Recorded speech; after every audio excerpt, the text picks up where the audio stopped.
अस्सलाम वालेकुम दोस्तों, मेरा नाम है अली और मैं हमेशा की तरह मौजूद है दाऊद और आप देख रहे हैं जिस वक्त क्रिकेट लवर अली शो, क्योंकि इसको देखना तो दोस्तों आप लोग से बात करने जा रहे हैं। बात करेंगे जी आज आपके साथ के जैसा कि आपको पता है कि चैंपियन ट्रॉफी का स्क्वाड आने में अब ऑफिशियली तौर पर 3 दिन की जो मजीद डेडलाइन है वो बाकी है। 12 तारीख है आखिरी डेडलाइन और सुबह 12 बजे तक जो आपको स्क्वाड लाजमी जो है सबमिट करना ही करना है। तो अब इस डेडलाइन के चलते जो आज हम बात करेंगे कि पाकिस्तान का एक्सपेक्टेड स्क्वाड क्या होने जा रहा है, क्या तब्दीलियां होने जा रही हैं, क्या खबरें चल रही हैं, क्या स्टोरियां चल रही हैं, कंप्लीट डिटेल के साथ शेयर करेंगे आपके साथ इस वीडियो में। तो अगर आपने हमारे चैनल पर नए और पहली बार आए चैनल को अभी सब्सक्राइब करें और साथ ही बेल आइकन बजाना। तो बात रात 12 बजे, हाँ वही रात 12 बजे तक चले जी। तो बात का आगाज करते हैं नंबर 1 खबर के साथ। तो चैंपियन ट्रॉफी जो अब आपके सर के ऊपर खड़ी हुई है और चैंपियन ट्रॉफी का जो स्क्वाड है उसको आपने जो है सबमिट अब करना है और तमाम तर चीजें जो है क्लियर करनी। इवन पाकिस्तान ने नहीं करना, जिसने अभी अनाउंस और ने भी नहीं किया उन सब ने भी सबमिट करना है। इंडिया ने रहती है, हाँ इंडिया ने भी अभी अनाउंस नहीं किया, उनको भी सबमिट उन्होंने भी जो है सबमिट करना है। तो काफी ऐसी टीमें रहती हैं जिन्होंने अपने स्क्वाड जो है सबमिट करने हैं, लेकिन पाकिस्तानी फैंस की जो तमाम तर निगाहें वो पाकिस्तान के स्क्वाड के ऊपर है। जिस तरह से खबरें चल रही हैं कि साइम अयूब जो बाहर हो चुके हैं, उस्मान खान की अगर आप बात कर ले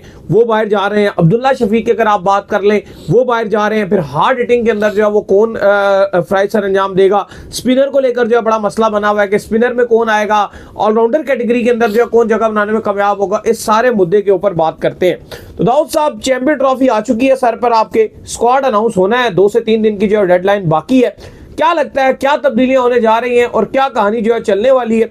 क्योंकि एक तरफ तो जो आपके अब्दुल्ला शफीक हैं उनके हवाले से खबरें बुरी, फिर आपके ओपनर मतलब जिन दोनों ओपनरों ने ऑस्ट्रेलिया में बड़ा बेहतर परफॉर्म किया था, आपको बैटिंग में जो है बड़ा लेकर गए थे, वो दोनों ही ऐसा लग रहा है कि शायद ना ओपनिंग कर पाए। देखिए आज जो हमने पिछले शो में बात की थी, साइम अयूब की जो लेटेस्ट अपडेट थी वो ये थी कि सिलेक्शन कमेटी ने ये डिसाइड किया कि साइम अयूब को परमानेंटली जो स्क्वाड होगा चैंपियंस ट्रॉफी का उसमें रखा जाएगा और लास्ट बॉल तक साइम अयूब के लिए चांस लिया जाएगा कि अगर तो वो फिट हो गए तो वो स्क्वाड में रहेंगे। और एक ऑप्शन तो आपके पास है ही, 12 फरवरी तक आप स्क्वाड में बगैर आईसीसी को बताए तब्दीली कर सकते हो और उसके बाद अगर आपको तब्दीली करते हो तो कोई जेन्युइन रीजन होना चाहिए। मसलन अगर कोई इमरजेंसी हो जाती है किसी खिलाड़ी के लिए, या फिर उसको घर में खुदा न खास्ता, या अगर वो अनफिट हो जाता है, इंजर्ड हो जाता है, तो वो तो जाहिर है साइम अयूब अगर फिट नहीं हुए तो आपके पास एक जेन्युइन रीजन होगा कि भाई ये देखो हमारा खिलाड़ी अनफिट है, तो आप आईसीसी की टेक्निकल कमेटी को बताओगे और उसको आप बाहर कर दोगे। तो ये फैसला किया गया कि साइम अयूब को स्क्वाड में रखा जाएगा 15 रुकनी स्क्वाड में। ये तो हो गया। देखो अभी आप मुझसे बोलो कि चैंपियंस ट्रॉफी का स्क्वाड बताओ, मैं अभी आपको 12 नाम तो बता दूंगा अभी से कि यार ये 12 नाम आपके हैं। अभी आपको बता देता हूं मैं 12 नाम के जिनको आप बोलोगे यार ये क्लियर कट है। अब मामला जब शुरू होता है, जो थोड़ा सा गड़बड़ी का शुरू होता है, वो 3 स्लॉट्स का होता है हमेशा जो आपका स्क्वाड का मसला होता है। कभी 2 स्क्वाड का स्लॉट्स का होता है, कभी 1 का होता है, कभी 3 का होता है, कभी 4 का स्लॉट्स का, जिनमें आप कहते हो मुकाबला इसके साथ ये मुकाबला है, इसका मुकाबला इसके साथ है, इसका मुकाबला उसके साथ है। तो अभी तक अगर आप देखो तो 11 से 12 स्लॉट्स ऐसी हैं कि जो कंफर्म्ड हैं, जिनको आप बोलोगे कि लड़ाई नहीं है इनके लिए, ये तो 11 नाम आ गए। अब 4 के लिए आप लड़ाई करो कि किसके लिए कितने मध्य मुकाबले हैं।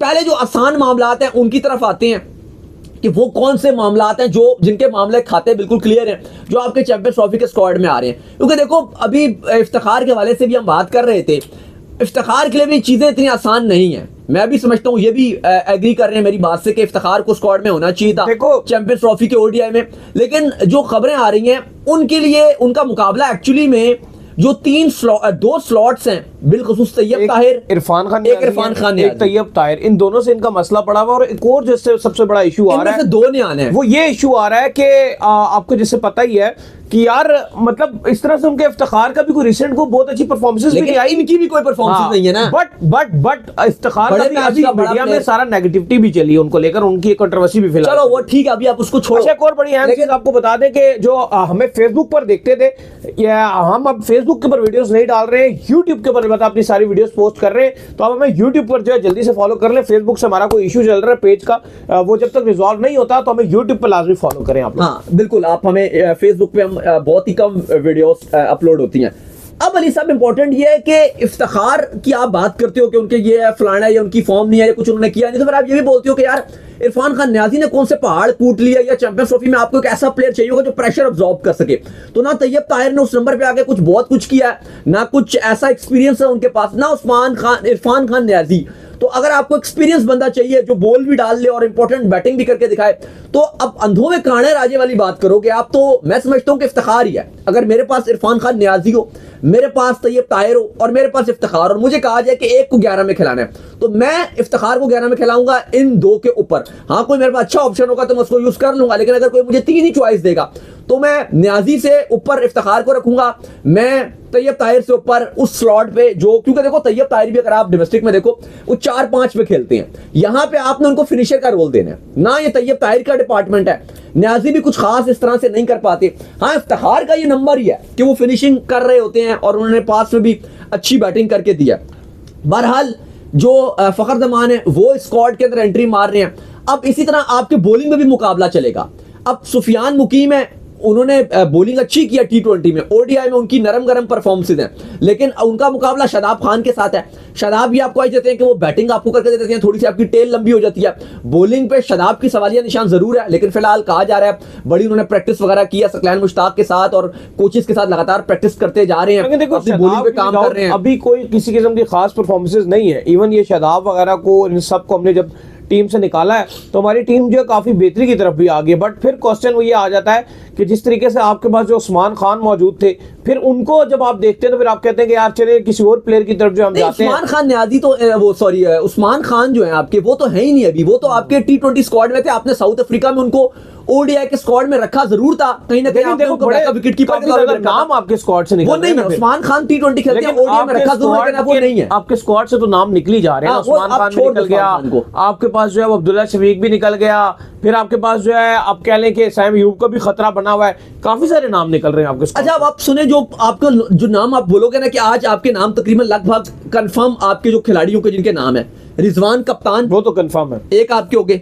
सलमान अली आगा आपके वाइस कप्तान, वो भी कंफर्म है, 2 हो गए, इब्रार अहमद 3 हो गए, बाबर आजम 4 हो गए, हारिस रऊफ 5 हो गए, कामरान गुलाम इनको भी जगह मिलेगी 6 हो गई। लगभग आपके हसनैन का भी कहा जा रहा है कि किसी बॉलर के साथ बॉलर की तरफ आ जाए, लेकिन फोर बॉलर आपका नहीं होगा। हाँ, 7 हो गए। फिर आपके नसीम शाह 8 हो गए। फिर आपके अभी साइम अयूब को रख लें, इनको बात करते हैं बाद में। 9 हो गए साइम अयूब, इनका क्या ओपनर बैकअप और इनका ओपनर कौन होगा वो बाद में बात करते हैं। अच्छा, इसके बाद शाहीन शाह अफरीदी 10 हो गए। फिर आपके अभी 10 हो गए। फखर जमान 11 हो गए। फखर जमान 11 हो गए आपके। अच्छा, अब ये 11 स्लॉट ऑलमोस्ट आपके लगभग कंफर्म्ड है, जिनमें आपको इनका मुकाबला किसी के साथ नहीं है। ये 11 लोग अपनी जगह स्क्वाड बनाने में कामयाब हो गए। अब जो अगले जो 4 स्लॉट्स है ना, ये थोड़ी सी डिबेटेबल है। जैसे अब इनमें से 2 स्लॉट्स तो आपकी फिनिशर की हैं, जो आप कहते हो कि हार्ड हिटर वाली स्लॉट है, 6 पे या 7 पे जो खेलेंगे। अब इनमें नियाजी है, इनमें तैयब ताहिर आपको ऊपर नजर आ रहे हैं, फिर इफ्तिखार है। इन 3 में से लगभग आप 2 को पिक करो। जो हमें नजर आ रहा है वो ये का भी आप लाइन में ले लो। जो हमें नजर आ रहा है वो ये नजर आ रहा है कि नियाजी और तैयब ताहिर को जिस तरह से इन्होंने साथ कंटिन्यू किया हुआ है, तो हमें यही लग रहा है कि ये 2 ही शायद जो है वो आपके साथ आप मतलब सोच तो यही नजर आ रही है। लेकिन मेरे ख्याल से ये कितना अच्छा है। नियाजी को ना अफेक्टेड रहे हैं, तैयब ताहिर को चलो T20 में आपने खिलाया, उन्होंने परफॉर्म भी किया, ओडीआई में भी हल्का फुल्का किया। नंबर देखो आप क्या दोगे, बट इफ्तिखार आपके पास आ जाए ना तो आपका कॉम्बिनेशन बहुत अच्छा हो जाएगा। तैयब ताहिर ना pure mature middle order batsman है। आप उसको 4 पे खिलाओ, उसने वो एशिया कप में इमर्जिंग वाले में 4 पे किधर के 4 पे रिजवान खेल पकड़े, वही तो बता रहा हूं, नहीं खेल सकते ना वो 5 पे खेलेंगे। नहीं, 5 पे भी नहीं खेलेंगे, 5 पे आगा नहीं आने, चलो वो 6 पे खेलेंगे। फिर 6 पे भी अगर न्याजी होता तो 6 पे न्याजी आ जाते हैं। अच्छा, इवन एक और नाम फिर नहीं है ना, जब एक नाम और भी जो है वो आपके स्क्वाड में आ सकता था, लेकिन उसकी परफॉर्मेंसेस इतनी बुरी रही है कि वो अब शायद कंसीडर भी ना हो। आमिर जमाल की मैं बात कर रहा हूँ कि जिस तरह से आपको पता है कि ऑलराउंडर कैटेगरी में हमेशा रहता है कि हम जो है एक ऐसा प्लेयर ऐड कर लें कि जूनियर और आमिर जमाल इन दोनों में से हम एक ऐसा बंदा ऐड कर लें जो बॉलिंग भी कर सके, बैटिंग भी कर सके। बट आमिर जमाल की इतनी पुअर परफॉर्मेंसेस रही है साउथ अफ्रीका में कि जो उनके पास हल्का फुल्का चांस था वो भी उन्होंने गवा दिया। हाँ, आमिर जमाल इसलिए कंसीडर शायद ना किया जाए क्योंकि उनकी इतनी फॉर्म नहीं थी। हाँ, बता हसनैन के साथ इस पे जो टाकरा बन सकता है चौथे फास्ट बॉलर का, वो सीम जूनियर के साथ जरूर पड़ सकता है। जूनियर को लेकिन नजर आया 2023 के वर्ल्ड कप में थी, शादी के बाद कहां चले गए। इवन ये जो आपके अभी हुए डोमेस्टिक वहां भी कहीं नहीं दिखे, किसी जगह नहीं अभी थे, क्योंकि फॉर्म भी उतनी अच्छी नहीं चल रही है। शादी हुई है उनकी। अब जो 12वां स्लॉट अली, एक तो वो आपका प्योर स्पिनर का, पहले तो आप आइए, बल्कि पहले आप उन 2 पे बात कीजिए ना, जो 2 हार्ड हिटर की बात करते हैं, ताहिर और न्याजी। अब इनमें मुकाबला है, इफ्तिखार का भी स्लाइटली एज रहेगा। कुछ लोग बोलेंगे और किसी और को देख लो, डोमेस्टिक में आपके और भी परफॉर्मर रहे हैं, लेकिन जो नजर आ रहे हैं वो एक न्याजी, आप कह लो कि शायद ज्यादा आपको 12वां स्लॉट आप न्याजी को दे सकते हो। 13वें में तैयब तारिक का फिर थोड़ा उनसे कम चांस बनता है, और उसमें इफ्तिखार के साथ टाकरा रहेगा। अगर इफ्तिखार आ जाते हैं तो वेल एंड गुड है। बहरहाल ये 13 खिलाड़ी आपके हो गए। अच्छा, एक और चीज है यहाँ पर, और वो है जो जिस तरह आपने सैम अयूब का नाम बोला, अगर बिलफर्ड सैम अयूब फिट नहीं होते तो मुझे ऐसा लग रहा है कि फिर जो आपका, या तो फिर आप स्क्वाड के अंदर इमामुल हक या शान मसूद में से एक बंदे को अभी शुरू से ही अनाउंस रखोगे, अभी शुरू से ही अनाउंस कर दोगे तो फिर तो ठीक है कि आप जैसे एक स्लॉट उनकी, अगर नहीं अनाउंस करते हो तो फिर आप रिजर्व में जो है इनमें से एक बंदे को आप डाल के रखोगे। अगर आपके पास जो है वो इनका ऑप्शन नहीं रहता सैम का, तो आप रिजर्व से उठा के उनको यहाँ ले आओ। हाँ नहीं, एक ऐसा नहीं होगा, मुझे लगता है कि एक ओपनर आप रखोगे फिर सैम के होते हुए भी रखोगे, क्योंकि आप ये भी रखोगे कि अगर सैम फिट भी होते हैं और फखर और सैम में से एक अनफिट होता है तो एक होता है, तो इमाम या शान और इमाम में से एक आएगा। पहले तो इमाम का 90% था कि इमाम ही होंगे, लेकिन अब शान ने 145 मार के इमाम को बराबर की टक्कर दे दी है। केप टाउन में जो 145 मारा है, उसके बाद अब कहीं ना कहीं जो चांस जुड़ गए दोनों, वो अब शान का भी आ रहा है, उनका भी नाम अब पूरी तरीके से आ रहा है, क्योंकि इमाम वैसे भी टीम के साथ नहीं थे, लेकिन शान खेल रहे हैं। वो अलग बात है, इतनी परफॉर्मेंस नहीं थी लेकिन रन बनाए हैं, तो कहीं ना कहीं एक खिलाड़ी शान भी आपका 14वां खिलाड़ी वो भी होगा।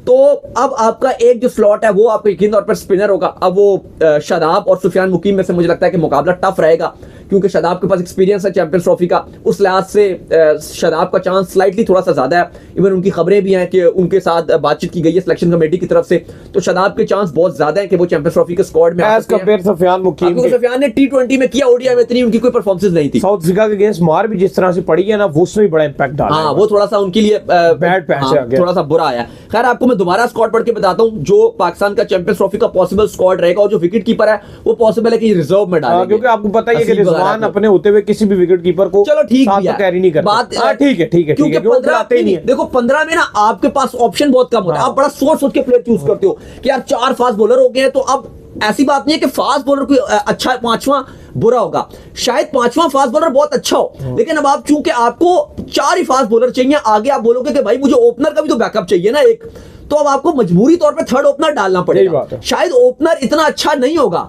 इमाम शायद इतने अच्छे ना हो, लेकिन आपके पास जो 5वां फास्ट बॉलर होगा वो ज्यादा बेहतर होगा। लेकिन अब चूंकि शाहीन, नसीम, हारिस और हसनैन आपने ऑलरेडी डाल दिए, तो आप 5वें की तरफ नहीं जा सकते, ये वजह भी रहती है। तो 15 रुकनी स्क्वाड आपको बड़ा देख के बनाना पड़ता है। एक स्लॉट आपके लिए बड़ी इंपॉर्टेंट होती है।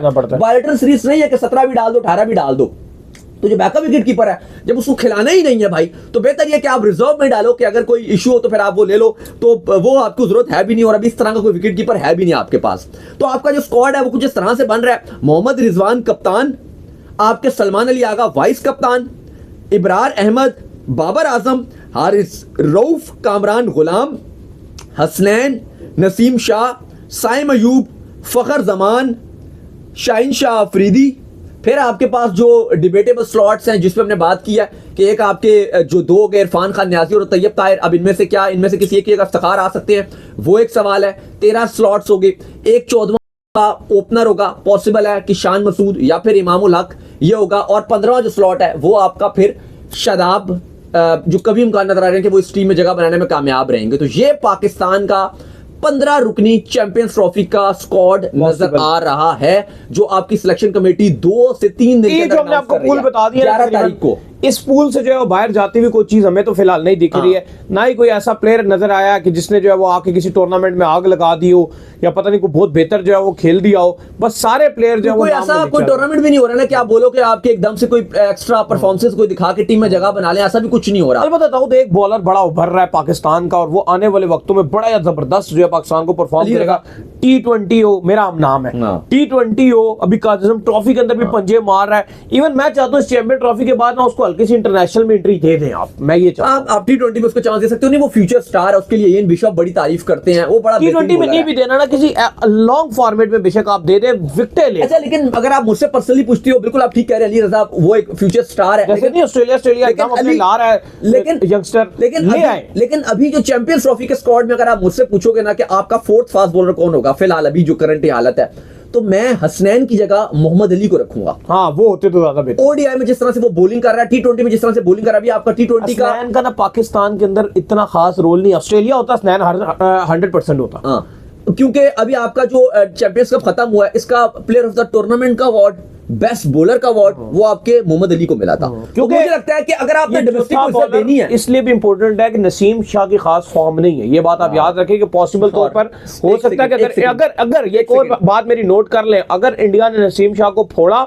तो हो सकता है कि नसीम शाह ड्रॉप भी हो जाए। नहीं, आप क्या नसीम की बात कर रहे हैं? हारिस रऊफ की पाकिस्तान में क्या परफॉर्मेंस है? आप ऑस्ट्रेलिया की वजह से आप हारिस रऊफ को रेट कर रहे हो ना, क्योंकि रिसेंटली उन्होंने बहुत अच्छा परफॉर्मेंस दिखाई है ऑस्ट्रेलिया में। हारिस रऊफ भी आपका वीकेस्ट पाकिस्तान में तो आप माफ ही करें, अगर फ्लैट विकेट आ जाए तो वो इंडिया वाला काम है, जो आता था हारिस रऊफ को सबसे पहले मारता था। एक आपका इवन नसीम हो गया, नसीम की फॉर्म नहीं है, प्लस आपका फिर भी शायद नसीम लॉन्गर फॉर्मेट का बॉलर है, कुछ का नहीं जाए शायद थोड़ा बहुत बाद में। हारिस रऊफ आपका वीक लिंक है, शाहीन के अलावा आपके सारे वीक लिंक नजर आ रहे हैं फास्ट बॉलिंग में, और एक आप स्पिनर भी डिपेंड करोगे तो थोड़ा सा बॉलिंग में आपके इशू है।